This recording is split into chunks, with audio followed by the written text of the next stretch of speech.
Assalamualaikum warahmatullahi wabarakatuh. Waalaikumsalam Waalaikumsalam warahmatullahi warahmatullahi wabarakatuh. wabarakatuh. Buya Rizal dan semua teman-teman pengajian Al-Hasani.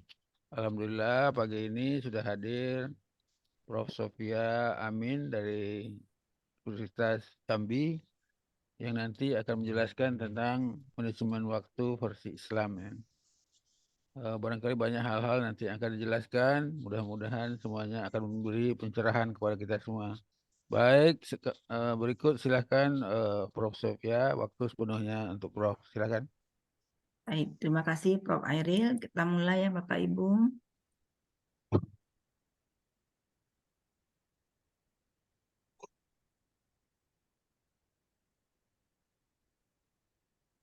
Nampak ya? Ya sudah, Ya, cuma Ya, belum sudah. full screen ya. Ya, Nah, belum. Oke. Sudah. ya. Baik. Assalamualaikum warahmatullahi wabarakatuh. Waalaikumsalam Warahmatullahi wabarakatuh. Alhamdulillahirabbil alamin wassalatu wassalamu ala sayyidina Muhammad wa ala alihi washabihi ajmain. Amma ba'du. Yang saya hormati Buya Rizal, Prof. Hairil Anwar sebagai moderator, kemudian tadi ada Pak Abdurrahman sebagai kori, kemudian ada juga di sini abang saya Saad Murdi, kemudian kolega saya Pak Elmi, Pak Ella, dan semua Bapak Ibu jamaah yang tidak dapat saya sebutkan satu persatu. Alhamdulillah pada pagi hari ini kita masih diberikan kesehatan dan kesempatan untuk hadir di majelis ilmu yang bermanfaat ini. Pertama juga saya ucapkan terima kasih kepada Buya yang sudah mengundang saya menjadi narasumber di majelis ilmu ini. Selanjutnya izinkan saya menjadi anggota majelis ini ya Buya. Karena saya melihat ini adalah salah satu contoh pengalokasian waktu yang baik. Insya Allah, Prof. Nah, saya di sini tidak sebagai guru, tidak juga sebagai narasumber, tapi hanya berbagi sedikit pengalaman karena saya lihat di sini pesertanya lebih hebat-hebat dari saya. Saya baru pertama kali menjadi narasumber di sini, jadi kita berbagi pengalaman saja ya, tidak untuk menggurui. Nah, baik, ini adalah Gentala Arash. Nah, disinilah kota kelahiran kami, Jambi Kota Seberang. Mungkin Bapak Ibu ada yang belum ke Jambi? Saya udah, Prof. Banyak. Nah, Ke seberang sudah. Ke seberang belum, yang harus di tengah kota yang sudah. harus Prof. Ini ada ikon kota kami. Nah, ini kita bisa jalan kaki di sini, ada perkampungan namanya Kota Seberang. Nah, disitulah kampung saya. Ini budayanya masih banyak budaya religi. Dahulu di sini adalah kotanya para santri. Nah, cuma seiring dengan berjalannya waktu, ya terjadi banyak perkembangan-perkembangan. Baik ya Pak, Bapak Ibu. Nah, perkenalkan nama saya Sofia. Amin yang di belakang itu adalah nama ayah saya. Saya dilahirkan di Jambi, tepatnya di Kota Seberang tadi, pada tanggal 1 Maret 1966. Jadi sudah lampu kuning nih Bapak Ibu ya. Nah, pendidikan saya dulu S1-nya di Fakultas Ekonomi dan Bisnis, Fakultas Ekonomi Universitas Sumatera Utara, jurusan manajemen. Kemudian tahun 1990 saya tamat, pulang ke Jambi, melamar jadi dosen, diterima di Universitas Jambi tahun 1 Maret 1990. Kemudian saya melanjutkan studi ke Universitas Erlangga, program pasca sarjana juga ilmu manajemen tahun 1995. Nah, kemudian pulang dari S2, menikmati masa menjadi seorang ibu, kemudian juga menjadi dosen, sehingga waktu itu saya tidak berpikir untuk S3. Nah, tiba-tiba ketika umur 40 tahun, ada pepatah mengatakan kehidupan kedua dimulai tahun 40, umur 40. Nah, ternyata ada benarnya juga. Pada umur 40 tuh saya merasa kok ilmu saya gini-gini aja ya. Nah, kok tugas saya rutin begini-begini saja, ngantar anak, ngajar, pulang, urus rumah tangga. Nah, tiba-tiba ada keinginan ingin mengembangkan diri. Nah, kemudian saya nekat melamar ke Universitas Kebangsaan Malaysia, ngambil program S3 di sana dengan konsentrasi manajemen sumber daya manusia. Nah, alhamdulillah tahun 2015 tamat dan kembali aktif di Universitas Jambi. Nah, itulah Bapak Ibu sekilas mengenai diri saya. Nah, kita akan menjelaskan mengenai manajemen. Dalam setiap kehidupan kita nih ada banyak istilah manajemen.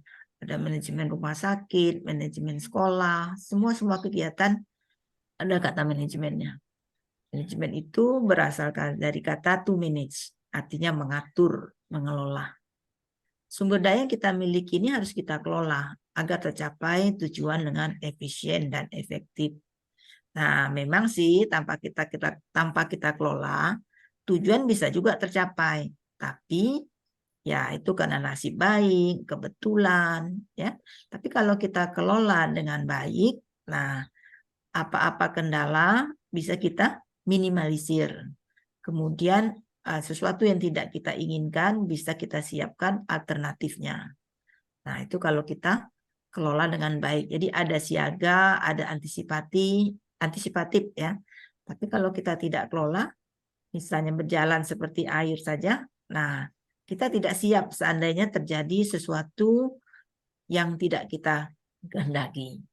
Nah, makanya ada ilmu namanya ilmu manajemen yang mengajarkan bagaimana kita mengelola sumber daya. Nah, cara mengelolanya itu dengan melakukan 4 kegiatan. 4 kegiatan ini kalau di bangku kuliah namanya fungsi manajemen. Nah, tapi sebenarnya itu adalah 4 kegiatan yang merupakan satu rangkaian yang kita lakukan untuk mencapai tujuan kita. Pertama, diawali dengan perencanaan. Dalam perencanaan ini kita menentukan apa tujuan yang ingin kita capai. Kapan kita akan mencapainya. Nah, jadi di situ ada menjawab pertanyaan apa, kapan, kemudian siapa, bagaimana. Nah, setelah matang perencanaan kita, baru kita masuk ke kegiatan kedua, namanya pengorganisasian. Dalam pengorganisasian ini kita mulai memilah-milah siapa yang akan membantu kita. Apa saja urutan-urutan kegiatan yang akan kita lakukan. Nah, itu pada fungsi pengorganisasian. Intinya ini membagi tugas, menentukan apa yang akan kita lakukan.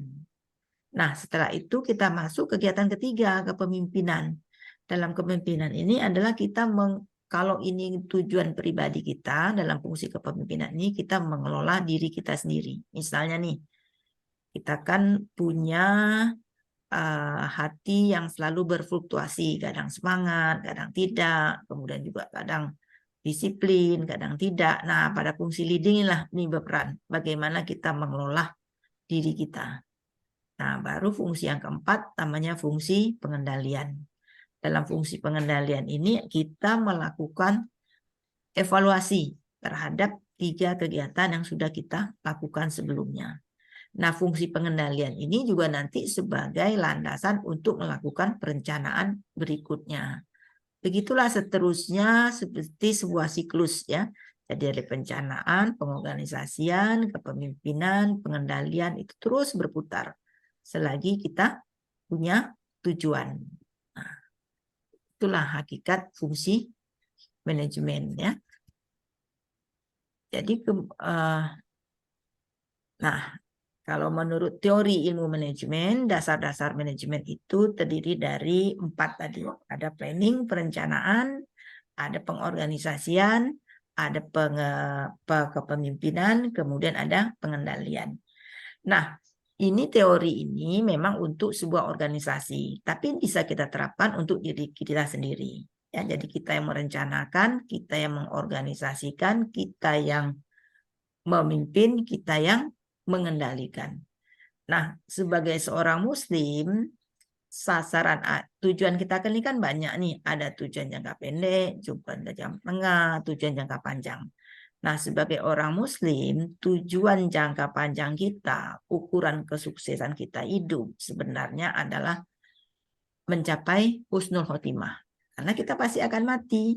Dan kita ingin kembali kepada Allah itu dalam kondisi yang baik.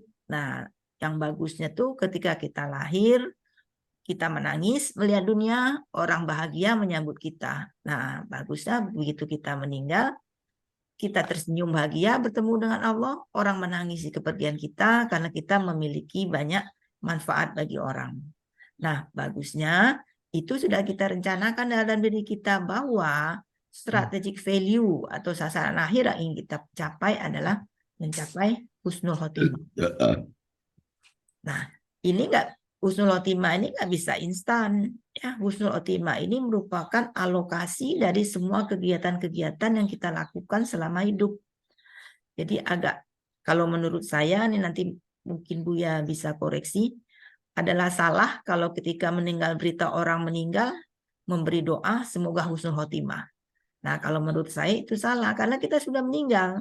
Husnul khotimah itu sebelum kita meninggal pada akhir kehidupan kita. Kalau pada akhir kehidupan kita mencapai husnul khotimah, nah berarti kita sukses.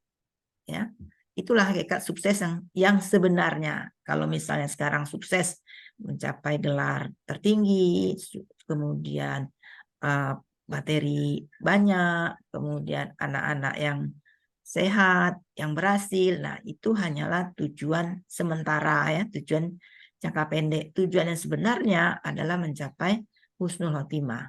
Nah, itu nggak bisa instan, itu harus kita rencanakan sejak dini, harus kita manage, harus kita organisasi. Maksudnya kita organisasi itu harus kita siapkan apa sih kegiatan-kegiatan yang kita lakukan untuk mencapai husnul khotimah itu. Kemudian juga harus kita pimpin diri kita. Bahwa kadang-kadang kita ini kan suka berfluktuasi. Kadang semangat, kadang tidak. Belum lagi godaan setan dan sebagainya. Nah, itu harus kita manage supaya kita tetap istiqomah. Ibadah yang disukai Allah itu adalah ibadah yang istiqomah. Bukan angin-anginan. Hari ini semangat, besok tidak. Nah, itu yang harus kita kelola dalam fungsi leading tadi ya. Nah, kemudian kita controlling. Kita controlling ini kita evaluasi diri kita. Bagusnya mengevaluasi ini setiap hari menjelang tidur. Apa yang sudah kita lakukan hari ini? Nah, kalau ada kurang, kita kembali lagi perencanaan pada esok harinya. Begitulah seterusnya akumulasi dari selama kehidupan kita ini. Sehingga kalau kita sudah istiqomah, insya Allah kita bisa mencapai sasaran akhir hidup kita. Nah, saya pernah membaca kisah nyata dari seorang polisi. Cuman saya lupa kejadiannya di mana. Tapi ini benar-benar kisah nyata. Jadi polisi ini dia sedang patroli di jalan tol. Tiba-tiba ada kecelakaan. Nah, dalam kecelakaan itu penumpangnya itu sekarat ya. Jadi polisi ini karena dia muslim, dia mengajarkan apa itu untuk mengucap.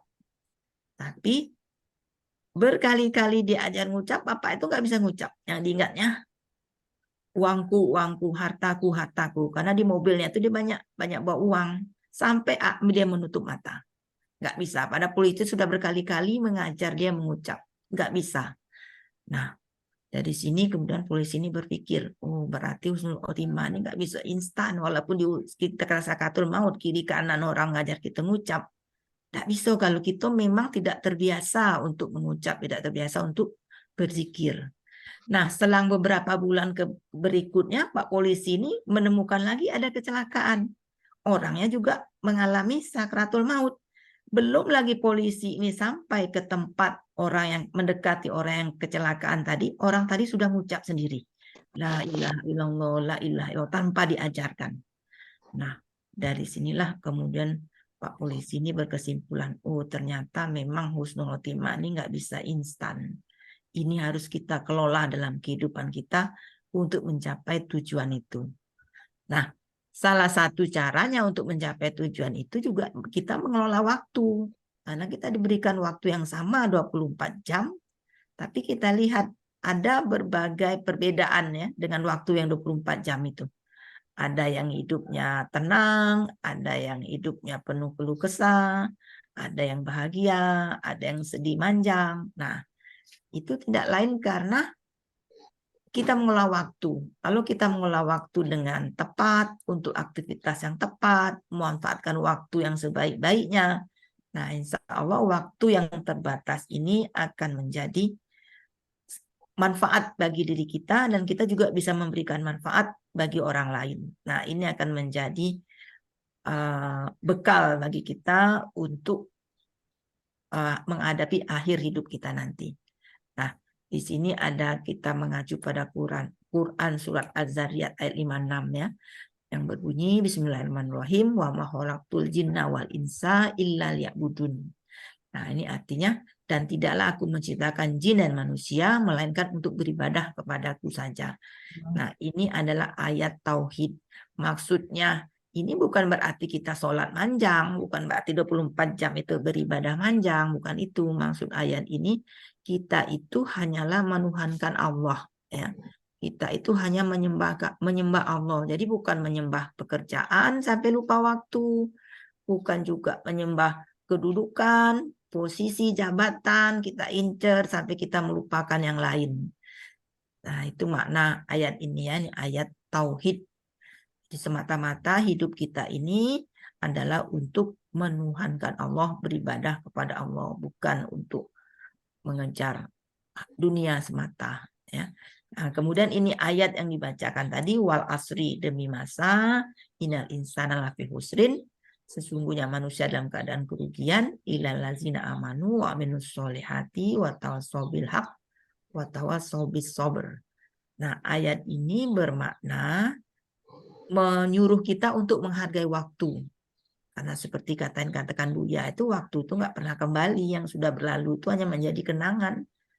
Nah, kita juga tidak tahu sampai kapan kita ini akan hidup ya. Jadi sisa waktu yang kita miliki ini harus kita manfaatkan supaya kita tidak menjadi manusia yang rugi. Nah, kita manfaatkan ini dengan cara saling menasihati untuk kebenaran dan kesabaran. Nah, ini ayat yang menjadi pedoman kita dalam mengelola waktu. Kemudian ada lagi surah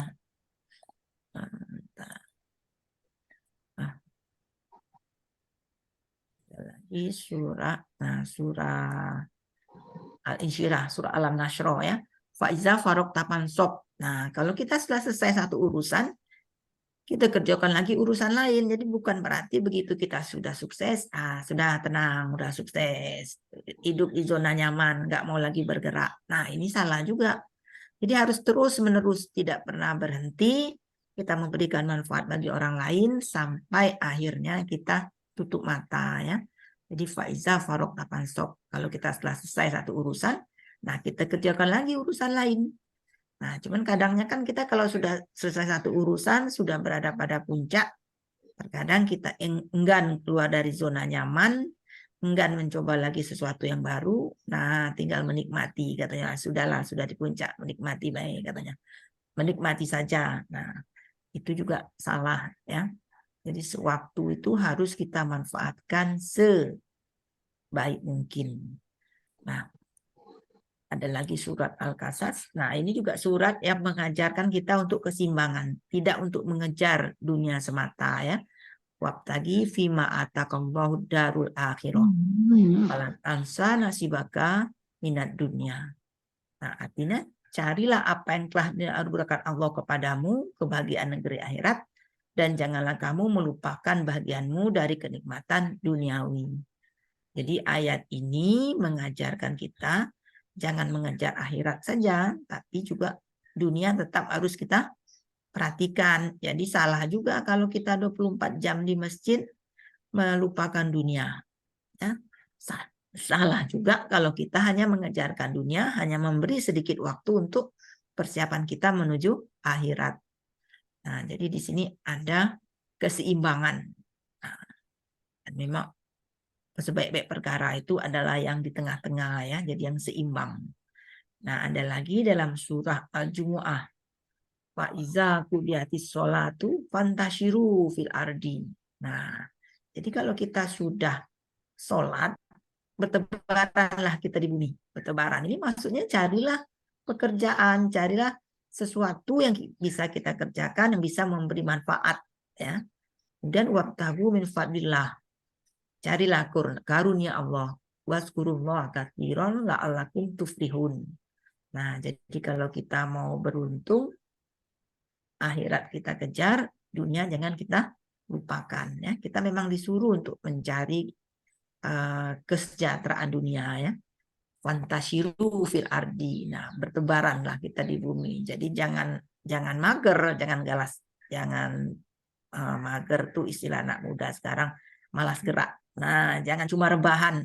Nah, karena kita tuh kadang-kadang kalau kita sudah merasa mendekati usia pensiun, sudahlah, dunia itu aku tinggalkan. Nah, kerjanya rebahan saja. Nah, itu salah juga. Ya, kita tetap harus aktif. Kita disuruh bertebaran di muka bumi. Nah, bertebaran di muka bumi ini punya bermakna juga kita harus beraktivitas. Ya, jadi cuma masjid makan tidur, masjid makan tidur. Nah, itu salah juga nih. Berarti kita kurang bertebaran. Ya. Nah, kemudian ada lagi nih Rasulullah memberikan nasihat. Nah, ini juga ini memberikan pengajaran bagi kita bahwa kita harus memanfaatkan waktu kita sebaik mungkin ya. Iktanim homsan qobla homsin. Nah, manfaatkan 5 perkara sebelum 5 perkara. Syababaka qobla haromika. Nah, waktu mudamu sebelum datang waktu tua. Kadang-kadang kita kan kaget lah masih muda. Nah, pergi haji kaget dulu masih muda. Nah, pergi beribadah, tobat misalnya, nanti dulu masih muda. Nah, muda nih diisi dengan yang senang-senang, lebih banyak kehidupan duniawi. Nah, ini salah juga. Karena kita tidak pernah tahu kapan kita akan wafat ya. Jadi waktu muda sebelum waktu tua, nah itu harus kita manfaatkan.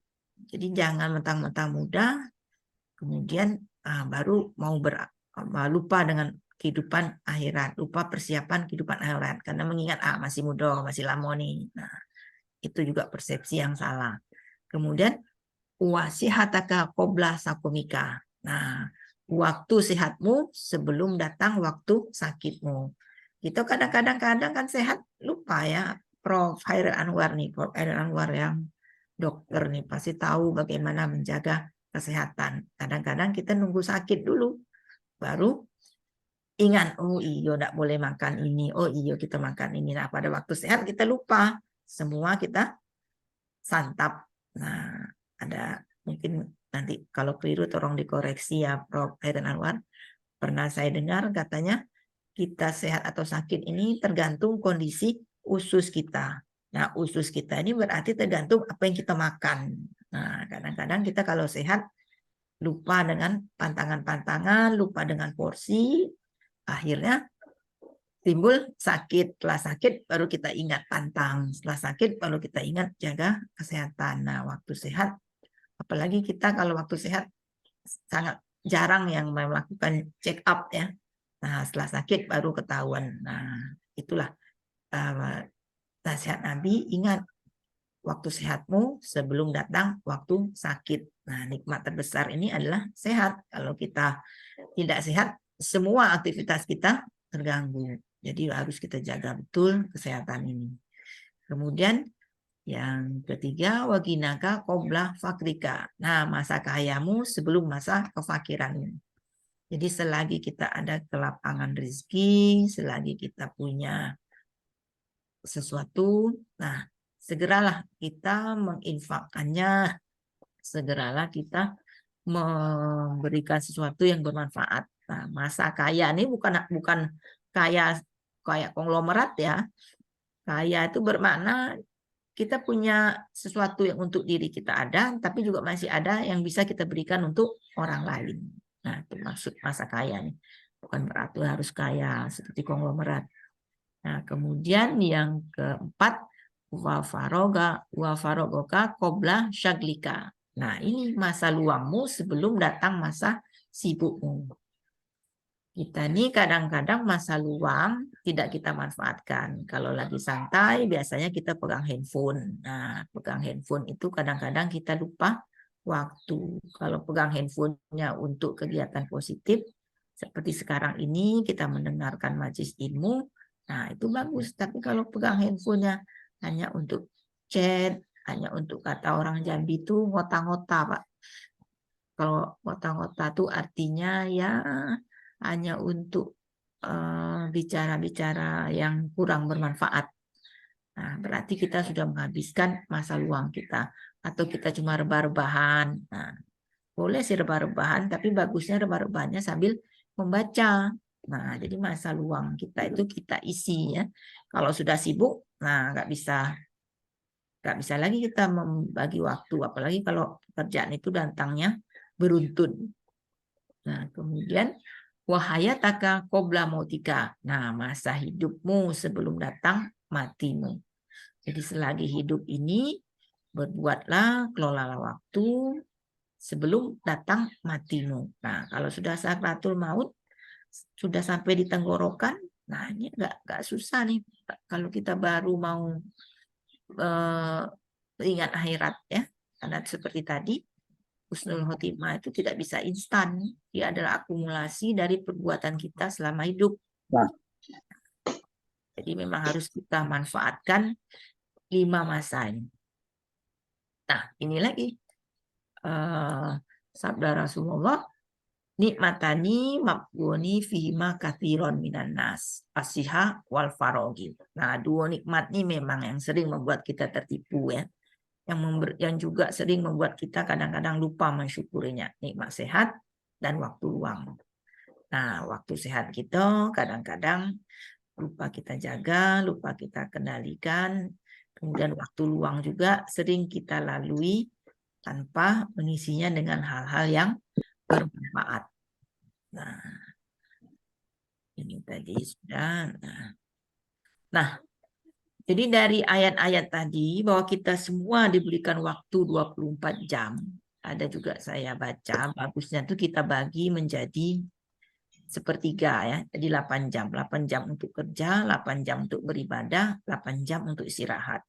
Nah, tapi ini nggak bisa saklek ya, nggak bisa saklek. Oh, 8 jam ibadah, 8 jam beribadah, 8 jam istirahat. Karena pengertian kerja dan beribadah itu kadang-kadang seiring ya. Misalnya kerja di sini bukan berarti kerja semata-mata kerja di kantor, kerja mencari uang, tidak juga ya. Kerja untuk memberikan manfaat bagi orang lain itu juga termasuk kerja. Misalnya ibu-ibu mengurus rumah tangga, masak, nah itu juga kerja. Misalnya kita membantu kegiatan sosial, nah itu juga kerja. Kerja sekaligus ibadah. Ya, kalau kita melakukan pekerjaan sosial, itu kerja sekaligus beribadah. Nah, bapak-bapak yang bekerja mencari nafkah, itu juga kerja sekaligus beribadah. Jadi antara sepertiga kerja, sepertiga beribadah ini nggak bisa saklek. Nah, cuma kita tergantung niat kita. Ya, jadi kalau kerja, misalnya kita fokus untuk kerja kita, nah cukup 8 jam. Lagi kalau kita kerja kantor kan dari pagi pulang sore, nah itu sudah 8 jam. Nah, kemudian kita alokasi lagi waktu kita tadi untuk beribadah. Nah, ingat beribadah ini jangan hanya gugur kewajiban. Gugur kewajiban ini yang wajib-wajib saja. Nah, kita harus juga mempersiapkan ibadah sunnah. Misalnya sholat sunnah, sholat qobliyah, ba'diyah. Nah, alokasikan sepertiga untuk beribadah. Ya. Dan jangan lupa untuk menjaga kesehatan tadi juga sepertiga untuk istirahat. Nah, makna istirahat ini juga bukan cuma tidur. Makna istirahat ini adalah kita melakukan pekerjaan rileks ya. Pekerjaan rileks yang bisa mengendorkan urat saraf kita, yang bisa memberikan kita kesegaran kembali, kebugaran kembali. Nah, jadi sekali lagi 8 jam ini tidak saklek. Nah, disinilah bergantung seni kita. Manajemen itu gabungan dari ilmu dan seni ya Pak ya. Jadi nggak ada teori yang saklek dalam ilmu manajemen itu. Penerapannya itu bergantung pada seni kita masing-masing. Nah, jadi Pak, walaupun Bapak Ibu, walaupun dia sudah doktor dalam ilmu manajemen, walaupun dia sudah profesor dalam ilmu manajemen, itu nggak jaminan dia bisa jadi pemimpin yang handal. Tidak jaminan dia jadi pemimpin yang berhasil. Karena teori dalam ilmu manajemen itu sifatnya situasional, sifatnya kontingensi, sifatnya kondisional. Jadi dia itu adalah gabungan antara ilmu dan seni. Nah, ilmunya diberi ini loh prinsipnya, ini loh teorinya seperti ini. Waktu itu bagusnya kita bagi sepertiga. 8 untuk kerja, 8 untuk ibadah, 8 untuk istirahat. Nah, aplikasi implementasi di lapangan itu bergantung dari seni kita. bergantung dari cara kita sendiri. Nah, bagaimana untuk mempertinggi seni? Kalau ilmu kan bisa kita pelajari. Kalau seni, nah itu diperoleh melalui latihan, melalui pengalaman, ya. Kita sendiri yang bisa mengaturnya. Jadi nggak ada teori yang baku. Nah, itulah makanya manajemen itu disebut ilmu dan seni. Ada orang ilmu teorinya dia oke. Nah, tapi praktek di lapangannya kurang oke. Karena apa? Dia seninya kurang. Seni menghadapi orang lain kurang. Ada yang mentang-mentang dia sudah jadi pemimpin. Nah, anak buah tuh diperlakukan seperti bawahan. Kurang humanisnya kurang. Nah, itu ada juga. Tapi ada juga yang terlalu seni, ilmunya kurang. Nah, itu juga nggak bagus. Jadi harus gabungan antara ilmu dan seni. Nah, itu kalau kita mau menjadi pemimpin ya. Pemimpin itu kan bukan hanya untuk memimpin orang lain, tapi terutama diawali dengan memimpin diri kita sendiri dulu. Nah, kemudian ada lagi surah Al-Imran. Ini surah yang mengajarkan kita tentang keseimbangan ya. Ada bergantinya siang dan malam. Nah, inna fi khalqis samawati wal ard wa ikhtilafil laili wan nahari la ayati liulil albab. Nah, kalau orang yang berakal, ini ada siang, ada malam. Berarti nih kita harus membuat keseimbangan, nggak boleh cuman mikirin dunia, lupa akhirat. Tidak bagus juga hanya akhirat toh yang kita pikirin, lupa dunia. Nah, surah Al-Imran ya, begitu juga dengan surah Al-Furqan. Nah, ini juga mengajarkan kita tentang keseimbangan ya, bahwa ada siang, ada malam. Nah, ada susah, ada senang ya. Ada sehat, ada sakit. Nah, itu silih berganti. Ya, ini menjadi pelajaran. Nah, menjadi pelajaran, kemudian juga supaya kita selalu bersyukur apapun kondisi kita tetap bersyukur ya. Sakit bersyukur karena itu adalah waktu dosa kita dihapuskan. Nah, lagi sehat bersyukur juga ini peluang bagi kita untuk berbuat kebaikan. Nah, ada kelapangan rezeki bersyukur. Oh, ini kita bisa sedekah sebanyak-banyaknya. Ada kesempitan rezeki bersyukur juga. Alhamdulillah masih bisa menghirup oksigen dengan gratis. Nah, coba kalau menghirup oksigen bayar. Nah, berapa tuh? Mahal biayanya. Nah, jadi selalu bersyukur. Ya, ada siang ada malam dan kita selalu bersyukur. Nah, dari kesimpulan-kesimpulan tadi, maka cara kita mengelola waktu ya. Pertama, alokasikan waktu dengan keseimbangan. Nah, keseimbangan di sini maksudnya itu tadi keseimbangan antara dunia dan akhirat. Ya. Jangan kita hanya mengejar dunia semata lupa akhirat, atau tidak boleh juga mengejar akhirat semata lupa dunia. Kamilah sudah patuo nih, adalah sudah pensiun nih, urusan masjid melah, tidak ingat lagi gawe-gawe lain. Nah, tidak bisa juga, karena kita masih punya tanggung jawab ya, tanggung jawab terhadap keluarga, tanggung jawab terhadap masyarakat. Ingat ya, bekerja itu tidak harus bermakna menghasilkan nilai ekonomi, kita memberikan manfaat bagi orang lainnya juga itu juga sudah bekerja dengan baik. Nah, kemudian jangan lupa investasi diri. Investasi diri ini dua maknanya, Bapak Ibu. Satu, kita investasi diri ini dalam arti meningkatkan kompetensi kita, dalam arti meningkatkan pengetahuan kita, dalam arti meningkatkan keterampilan kita. Kenapa kita harus investasi diri? Karena kita hidup dalam dunia yang selalu berubah. Nah, sasaran kita kan pengen mencapai husnul khotimah. Sekarang orang sudah serba digital. Nah, kalau kita tidak tahu ngikut perkembangan zaman, tidak menginvestasi diri, nggak tahu caranya bagaimana WhatsApp, nggak tahu cara bagaimana menggunakan Zoom. Nah, nggak bisalah kita ikut acara kegiatan ini kan. Jadi kita harus investasi diri di sini bermakna pertama meningkatkan pengetahuan kita, meningkatkan keterampilan kita. Nggak ada istilah, sudah tua, sudahlah, tidak usah belajar lagi. Nah, itu nggak ada istilah itu. Walaupun kita tua, tetap harus semangat belajar, meningkatkan pengetahuan kita. Istilahnya tuh harus upgrade diri. Nah, harus upskill diri. Nah, meningkatkan pengetahuan kita. Nah, investasi yang kedua yaitu investasi akhirat. Jangan lupa kita bersedekah. jangan lupa kita menabung investasi untuk kebutuhan akhirat kita. Ya, lebih bagus rutin ya. Tidak harus jeklok sekian juta. Nah, tidak perlu juga sesuai kemampuan kita. Yang penting kita tetap harus berinvestasi. Malahan investasi yang paling nggak keluar biaya itu kan memberikan senyuman kepada orang. Nah, itu juga termasuk investasi. Jadi dalam kita mengelola waktu itu jangan lupa kita harus investasi diri setiap saat ya. Untuk agar timbangan kanan kita menjadi berat ya, itu investasi.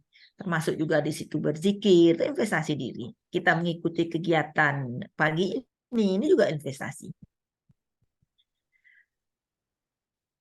Nah,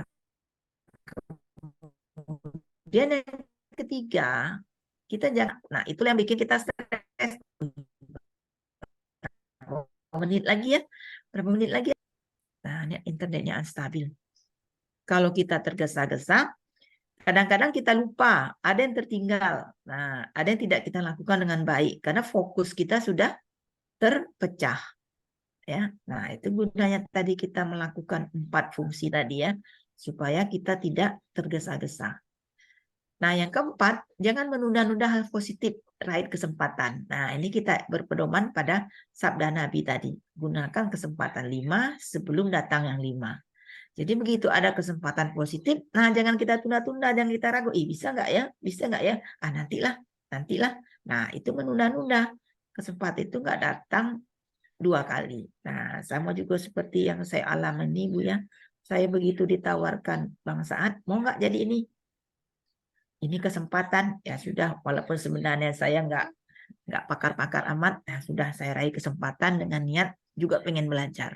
Nah itu juga termasuk meraih kesempatan ya. Jadi jangan ditunda-tunda, jangan kita terus tidak percaya diri. Nah, kalau kita awali dengan keyakinan, nah insya Allah akan berhasil.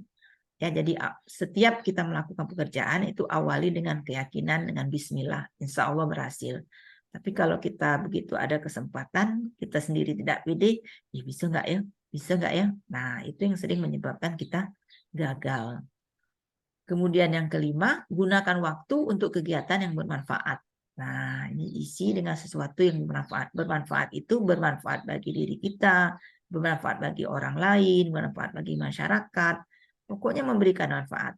Nah, untuk itu kita harus evaluasi diri. Apa yang sudah kita lakukan? Apa sudah manfaat yang sudah kita berikan pada orang? Manfaat itu nggak harus besar.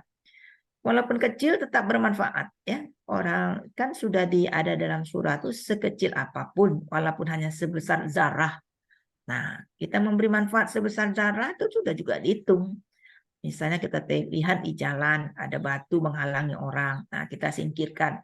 Walaupun tidak ada yang lihat, tapi Allah tetap melihat. Nah, walaupun itu kecil sepele, nah itu tetap ada balasannya. Nah, itu gunakan waktu untuk kegiatan yang bermanfaat. Nah, ini kita harus selalu mengevaluasi diri. Nah, kalau kita sibuk mengevaluasi diri kita sendiri, menginvestasi diri, meningkatkan upgrading diri kita sendiri, kita lupa untuk mengurus orang lain, lupa untuk menilai orang lain. Nah, disinilah berarti kita sudah mengalokasikan waktu kita dengan baik. Ya, kebanyakan kita ini kan ada pepatah semut di seberang sana nampak ya, gajah di pelupuk mata tidak nampak. Nah, itu berarti kita kurang evaluasi diri, kita lebih banyak mengevaluasi orang lain. Berarti kita belum mengalokasikan waktu kita dengan baik. Kita sibuk membicarakan kekurangan orang lain, sementara kekurangan diri kita sendiri tidak kita evaluasi. Nah, setiap orang itu kan pasti punya kelebihan dan kekurangan. Nah, kekurangan orang lain jangan kita ungkap. Nah, kelebihan kita juga jangan kita ungkap. Nah, kekurangan kita itulah yang harus kita evaluasi, kita usahakan untuk meningkatkannya. Nah, melalui alokasi waktu ini. Ya. Nah, kemudian, nah apa manfaatnya kalau kita sudah melakukan manajemen waktu tadi? Nah, pertama kita jadi tepat waktu dan disiplin. Ya. Salah satu kunci keberhasilan kita adalah disiplin. Kita ini sering gagal nih karena kita tidak disiplin, apalagi untuk diri sendiri. Bentar lagi lah, masih lama. Nah, kata-kata seperti itulah yang menyebabkan akhirnya waktu berlalu. Nah, tanpa ada sesuatu yang positif yang kita dapatkan. Nah, sementara waktu tidak bisa mundur. Nah, jadilah sia-sia. Jadilah kita orang yang merugi karena menyia-nyiakan waktu. Ya. Kemudian menjadi lebih terorganisir. Nah, menjadi terorganisir artinya lebih sistematis karena kita sudah tahu nih, oh pagi ini kita mau ngikuti kajian, habis ini kita mau ke sini, kita mau ke sini, kita mau ke sini. Nah, menjadi lebih terorganisir. Jadi langkah kita itu lebih pasti ya. Kemudian yang ketiga, meningkatkan moral dan kepercayaan diri. Nah, ini tadi karena kita selalu melakukan investasi tadi. Kalau kita melakukan investasi, dalam arti investasi diri tadi, meningkatkan kompetensi, meningkatkan pengetahuan, keterampilan, kemudian juga investasi untuk akhirat. Nah, ini insya Allah akan menambah kepercayaan diri kita. Orang bisa percaya diri itu kan karena dia punya kompetensi. Nah, punya kompetensi itu dapat dilalui melalui pembelajaran. Nah, pembelajaran itu nggak harus di bangku kuliah, nggak harus di dunia formal, belajar dari pengalaman orang lain, belajar dalam majelis ilmu seperti ini. Nah, itu juga bisa meningkatkan kepercayaan diri. Itu juga termasuk proses pembelajaran. Ya. Nah, kemudian selanjutnya kita menjadi dalam mencapai tujuan itu menjadi lebih efektif. Nah, lebih efektif itu artinya lebih terarah, lebih memungkinkan kita untuk mencapai sasaran. Memang kita hanya berencana, sasaran keputusan akhir ada di tangan Allah. Walaupun kita sudah lakukan step-step dengan baik, belum tentu pula pasti berhasil. Itu harus kita ingat. Makanya kita disuruh berusaha dulu, kemudian tawakal. Nah, dalam mengolah waktu ini termasuk salah satu usaha, ya, ikhtiar, supaya kita bisa mencapai tujuan dengan efektif. Memang hasil akhir itu bukan kita yang menentukan, walaupun udah kita hitung-hitung, udah kita kelola dengan baik, rencana dengan baik, memang 100% nggak pasti akan tercapai tujuan kita tadi. Karena tetap penentu akhir adalah Allah. Nah, tapi dengan ikhtiar, dengan perhitungan yang matang, insya Allah, kalaupun itu tidak tercapai, dampaknya tidak terlalu fatal. Nah, kemudian kita punya antisipasi kalau gagal ini, ini plan kedua. Nah, itu tujuannya kalau kita kelola dengan baik. Nah, kemudian juga kita bisa membuat perencanaan menjadi lebih baik. Jadi kita tidak menunda-nunda pekerjaan.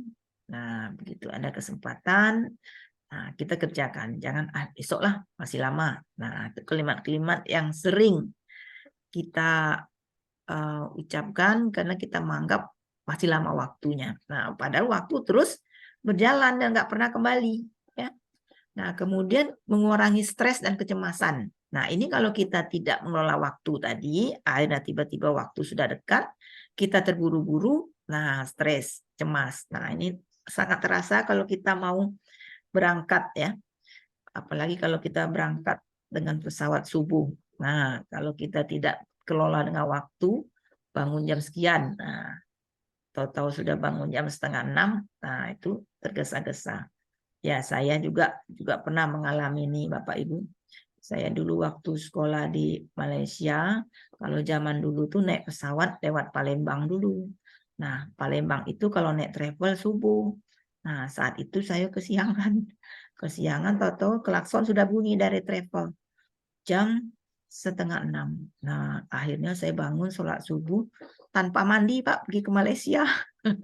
Itu pengalaman saya. Nah, itulah akibat kurang mengelola waktu ya, waktu namanya anak sekolah tugasnya banyak, kemudian pas begadang akhirnya kesiangan, nah akhirnya tergesa-gesa sampai tidak sempat mandi. Nah, itulah kalau kita tidak mengelola waktu. Nah, kemudian juga manfaat selanjutnya itu kita bisa memprioritaskan dengan lebih baik tugas dan kegiatan kita. Kita bisa memilah-milah, oh mana yang produktif, mana yang bermanfaat, mana yang tidak. Nah, ini kalau kita kelola waktu dengan baik. Nah, jadi intinya kalau kita mengelola waktu versi Islam ini, pertama kita memang harus membuat keseimbangan ya. Kemudian juga kita harus terus melakukan investasi diri. Nah, waktu yang diberikan ini jangan lupa investasi diri. Kemudian juga jangan tergesa-gesa, jangan kita tunda-tunda, kita raih kesempatan yang ada, untuk kesempatan yang positif ya. Kemudian juga kita terus melakukan evaluasi diri. Nah, mudah-mudahan sasaran akhir kita husnul khotimah bisa kita dapatkan dengan baik. Nah, demikian Prof. Hairul Anwar yang dapat saya sampaikan. Mohon maaf kalau ada kekurangan. Selanjutnya kita boleh tanya jawab ya Prof. Hairul dan Buya. Kalau saya tidak bisa menjawab, nanti kita serahkan pada Buya dan Prof. Hairul. Demikian, wassalamualaikum warahmatullahi wabarakatuh. Waalaikumsalam warahmatullahi wabarakatuh. Warahmatullahi Alhamdulillah, wabarakatuh. Prof. Sofia, kita semua sudah dapat pencerahan bagaimana mengatur waktu kita ya. Cuma tadi ada beberapa